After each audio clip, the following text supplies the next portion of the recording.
Hello friends, welcome back to Shoemanifesto. Today we're delving further into the creative side of design with fashion illustration. It's very important to me to include artwork in Shoemanifesto's process for two reasons. Firstly, because of how important sketching has been in my life, and also as a deliberate nod to those days in fashion when designers, many of whom became today's famous fashion houses, got their starts by selling hand-drawn fashion sketches. These days, because of the pace of fashion and the mass market, design is mostly done on computer. I know from experience that there isn't always time for full hand renderings, especially if there's a collection to be done under the crunch of the season production calendar. So I make it a point to demonstrate both methods on this channel. Shoemanifesto is a renaissance in that way, owing greatly to the fact that I have the time and the freedom to do so. And of course, sketching is the very root of Shoemanifesto. So this is my way of honoring fashion's glamorous past with hand-drawn sketches, and also to show my utmost respect to the fashion industry now with computer renderings. Remember what I said in the previous video, that sketching is just one of many vehicles for communicating ideas. If you're considering fashion as a career choice, allow me to encourage you to begin early, to start where you are with what you have, and to bear in mind that fashion illustration in any medium takes time and effort and patience and practice. I think we have a strong design concept with lots of movement and sweeping lines, so this should be a lot of fun. The silhouette is a high heel, a bit like a dorset, a bit like a T-strap.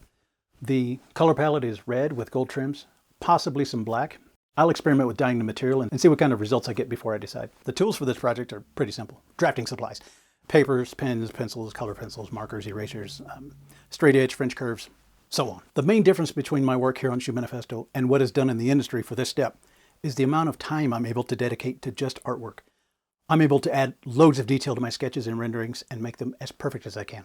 I'm going to leave you with a montage of me making, firstly, a hand-drawn marker and colored pencil sketch, and then a look at making a design rendering digitally in Illustrator. And of course, these works will be posted immediately to Shoemanifesto, Instagram, and Facebook. I want to stop and take just a second to say that I am so happy for each one of you that takes the time to check out the channel. It's early days yet, but Shoemanifesto is dedicated to everyone who believes in the power of creativity. If you have a fire in your belly for chasing down your dreams too, then you are definitely in the right place. In the very next video of this series, we're moving into the technical design phase by creating a tech pack for this project. I'll be doing costing and sourcing and specification. The level of attention to detail required is pretty astonishing. I hope you'll join me for that. In the meantime, the call to action on this video is to speak your goal out loud, to place it out in front of yourself, to add lots of faith and determination and hard work, and watch how your life begins to change. Don't ever give up on your dream. See you in the next one.